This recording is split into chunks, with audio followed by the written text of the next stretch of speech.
மனிதன் மரணித்த 36 மணி நேரத்திலே மௌத்தாவி 36 மணி நேரத்துல அவனுடைய உடம்புல ஈக்கள் கொசுக்கள் அப்படியே மொச்சி முட்டைகளை விடத் தொடங்குகின்றது. 60 மணி நேரம் ஆனதோடு அந்த முட்டைகள் அப்படியே பொரித்து அதிலே கிருமிகள் அந்த உடலிலிருந்து வெளியேற தொடங்கி விடுகின்றது. அந்த மண்ணறையிலே ஜனாசாவை கொண்டு போய் வைத்து ஃபர்ஸ்ட் நைட் கபரின் வாழ்விலே முதல் இரவு ஜனாசாவை கொண்டு போய் கபரிலே வைத்ததோடு அங்குள்ள அந்த உஷ்ணம், அந்த காற்று போக்கு தடைபட்ட அந்த நிலை, மண்ணுக்கு இரையான இவனுடைய வயிறும் இவனுடைய மறைவிடமும் முதலாவது பழுதடைய தொடங்குகின்றது. அதான் மனித உலகத்தில் நிறைய பாதுகாத்த கபர்ல முதல் இரவே வயிறும் மறைவிடமும் பழுதடைய ஆரம்பித்து விடுகின்றது. அது பழுதடைய ஆரம்பிக்கிறதோட முதல் நாளே அந்த ஜனாசாவுடைய உடம்புகள் பச்சை கலர் நிறத்திலே, பச்சை நிறத்திலே நிறம்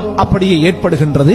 சில மணித்தியாலங்களுக்குள்ளே முழுமையாக இவனுடைய உடம்பு பச்சை நிறமாக மாறிவிடுகின்றது. இது ஒரு நாள்ல வயிறு அழுகி மறைவிடம் அழுகி உடம்பு பச்சை நிறமாக மாறிவிடுகின்றது. இரண்டாவது நாள் கபரிலே, இரண்டாவது நாள் இவனுடைய வயிற்றுக்கு உள்ளே இருக்கின்ற இவனுடைய ஈரல், இவனுடைய குடல் அனைத்தும் அங்கே பழுதடைய ஆரம்பிக்கின்றது. மூன்றாவது நாள் இவனுடைய அங்க அவயங்களில் இருந்து துர்வாடை வெளியேற தொடங்கி விடுகின்றது. அதே மூன்றாவது நாள் இந்த ஜனாசாவுடைய நகங்கள் கலண்டு விழத் தொடங்குகின்றது.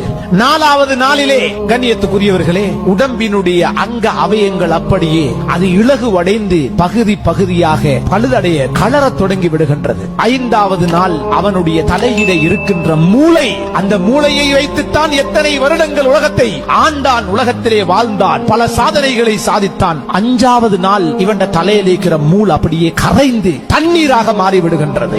ஆறாவது நாள் இவனுடைய உடம்பு அப்படியே ஊதி, இவனுடைய வயிறு ஊதி அது வெடிக்க தொடங்குகின்றது. ஒரு ஏழாவது நாளைக்கு பின்னால் இவனுடைய முகம் வீங்குகின்றது, கண்கள் வெளியேறுகின்றது, இவனுடைய நாவுகள் நீளுகின்றது, இவனுடைய கன்னங்கள் அனைத்தும் வீக்கம் ஆரம்பிக்கின்றது. முக வீக்கம் அந்த ஏழாவது நாளிலே மொத்தமாக முகம் சார்ந்த அத்தனை உறுப்புகளும் வீங்கி விடுகின்றன. கபரிலே 10வது தினம் இவனுடைய அங்க அவயங்கள் அனைத்துமே வீக்கத்தை அடைகின்றது. 2 வாரங்களுக்கு பின்னால் 15 நாளைக்கு பின்னால உடம்புல தலையில இருக்கிற அவ்வளவு முடிகளும் ஒன்றொன்றாக கலண்டு முழுமையாக உடம்பை விட்டும் அது வேறாகி விடுகின்றது. அந்த 15வது நாள் உடம்பிலிருந்து வெளியேறுகின்ற அந்த வாடை இருக்கிறதே, அது எங்களுக்கு வீசாவிட்டாலும் அதனை நுகருகின்ற சக்தி படைத்த நீல நிறத்தினுடைய ஈக்கள் கிட்டத்தட்ட 5 கிலோமீட்டருக்கு அங்கால இருந்து இவனுடைய கபரை தேடி வருகின்றது. 5 கிலோமீட்டர்களை தாண்டி வீசுகின்ற துர்வாடை 15வது நாளிலே இவனுடைய மண்ணறையை சுற்றி நிற்கின்றது. அது நீல நிற ஈக்கள். அந்த உடம்பிலே முழுமையாக புழுக்கள் 15 நாளையிலே புழுக்கள் அந்த உடம்பை ஆக்கிரமிக்கின்றன. இப்படி மண்ணறை வாழ்வு 2 மாதங்களை அடைகின்ற போது உடம்பெல்லாம் கரைந்து திரவமாக மாறிவிடுகின்றது. 2 மாதங்கள் 60 நாட்களிலே அடையாளமற்று போய்விடுகின்றான். என்ன ஆட்டம்! உலகத்திலே 60 நாள் 2 மாசம் உடம்பெல்லாம் கரைந்து அப்படி அடையாளமற்று போய்விடுகின்றான். 6 மாதங்கள் ஆன பின்னால் முழு சதைகளும் நிலத்திலே கொட்டி அந்த உடம்பினுடைய எலும்பின் அமைப்புகள் மட்டும் மனித உருவத்தை காட்டிக் கொண்டிருக்குமே தவிர ஒரு சொட்டு, ஒரு துண்டு சதை கூட அந்த எலும்புகளில் நிற்காது. அனைத்தும் நிலத்திலே அப்படியே உருகி விடுகின்றது. இப்படியே ஒரு 25 வருடங்கள் செல்லுகின்ற போது முழுமையாக அவனுடைய உடம்பு அழிந்து அவனுடைய முதுகன் தண்டு, முதுகிலே இருக்கின்ற ஒரு சிறிய கடுகு மணி போன்ற ஒரு அஜிபு ஜனப் என்று சொல்லக்கூடிய முதுகம் தண்டு, அது மட்டும் தான் மிஞ்சுகின்றது. ஒரு கடுகு மணி அளவுக்கு போன்ற ஒன்று. அதை வைத்துதான் அல்லாஹ் எங்களை மீண்டும் கியாமத்திலே எழுப்புகின்றான். ஸல்லல்லாஹு அலைஹி வஸல்லம் அவர்கள் சொன்னார்கள், யஅகுலு துராபு குல்ல ஷைஇன் மினல் இன்சான் இல்லா அஜ்ப ஸன்பி. அவனுடைய அந்த கடுகு மணி போன்று இருக்கக்கூடிய அந்த முதுகந்தண்டை தவிர அனைத்தையும் இந்த மண் அதனை சாப்பிட்டு விடுகின்றது என்று ஸல்லல்லாஹு அலைஹி வஸல்லம் அவர்கள் சொன்னார்கள். எனவே இஸ்ராயில் அலைஹிஸ்ஸலாம் அவர்கள் மலக்குமார்கள் மனிதனுடைய ஜனாசாவை குளிப்பாட்டுகின்ற போது சப்தமிட்டு கேட்பார்கள், ஐன சம்அக், உன்னுடைய காது எங்க? அனைத்தையும் கேட்டுக் கொண்டிருந்தாயே, இப்பொழுது உன்னுடைய காது எதை கேட்கின்றது? ஏன் நீ செவிடாகி விட்டாய்? உனது பார்வை எங்கே? அனைத்தையும் பார்த்து சுற்றித் திருந்தாயே, எங்கே உன்னுடைய பார்வைகள் குருடாகி விட்டன? ஏன் நீ ஊமையாகி விட்டாய்? உனது நாவுகள் ஏன் பேசுவதில்லை? உனது நறுமணங்கள் எங்கே? நீ பூசிய வாசங்கள் எங்கே? ஏன் இப்படி மாறி போயிருக்கிறாய்? உனது உனது சொத்துக்கள் எங்கே? வெறும் ஏழையாக ஒரு சலமும் உன்னுடைய உடம்பிலே இல்லாமல், ஒன்றுக்கும் சொந்தமில்லாமல் இப்படி நீ இருக்கிறாயே என்று மலக்குமார்கள் குளிப்பாட்டுகின்ற போது இவனை நோக்கி பல கேள்விகளை கேட்பார்கள். அந்த கபரிலே வைக்கப்படுகின்ற போது கபரு சில கேள்விகளை கேட்கும். நீ உலகத்தை தேடினாயா அல்லது உலகம் உன்னை தேடிருச்சா?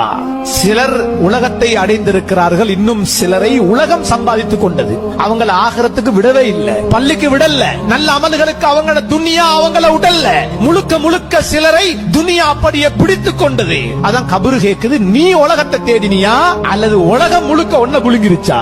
நீ உலகத்தை விட்டுட்டு எங்கள்கிட்ட தயாராகி வந்தியா அல்லது உலகம் ஒன்ன விட்டுருச்சா? மௌத்துக்கு நீ தயாராகி விட்டு வந்திருக்கிறாய் அல்லது தயாராக முன்னால் மௌத்து உன்னை வந்து அவசரமாக பிடித்துக் கொண்டதா என்ற பல கேள்விகளை அந்த மன்னரை மரணித்து செல்லுகின்ற ஒவ்வொருவரிடம் கேட்கவிருக்கின்றது. கண்ணியத்துக்குரியவர்களே, நாம் மறந்து வாழுகின்ற ஒரு வாழ்க்கை அந்நியவர்களை போன்று இந்த உலகத்திலே மௌத்தை, சக்கராத்தை, மஹ்ஷரை, இஸ்ராயில் அலைஹிஸ்ஸலாம் அவருடைய வருகையை, அல்லாஹ்வுடைய கட்டளைகளை, ரசூலுல்லாஹ்வுடைய வாழ்வை, இறைவனுடைய வாக்குகளை, குர்ஆனுடைய உண்மைகளை எல்லாம் நாம் மறந்து வாழுகின்றோம். உலகத்தினுடைய ஈடுபாடு எங்களை அப்படி ஆக்கிவிட்டது. உலகத்தினுடைய ஈடுபாடு. ஒவ்வொரு நாளும் இந்த மரணத்தை நினைப்போம். நாம் செல்லவிருக்கின்ற நிர்பந்தமான அந்த நெருக்கடியான அந்த மன்னரை வாழ்வை நாள்தோறும் பேசுவோம், கதைப்போம். நம்முடைய வாழ்விலே இறைவனுடைய ஈமானியத்தை நாம் அதிகப்படுத்துவோம். அல்லாஹுவை நேசிப்போம், ரசூலுல்லாஹ் அவர்களை நேசிப்போம். அல்லாஹு தஆலா எனக்கும் உங்களுக்கும் அந்த உண்மையான மன்னரை வாழ்வை அடைய முன்னால் அதற்கு தேவையான அமல்களிலே ஈடுபட்டு நல்ல பல அமல்களுக்கு சொந்தக்காரர்களாக அல்லாஹ் என்னையும் முழு முஸ்லிம் சமூகத்தையும் ஆக்கி அருள்வானாக.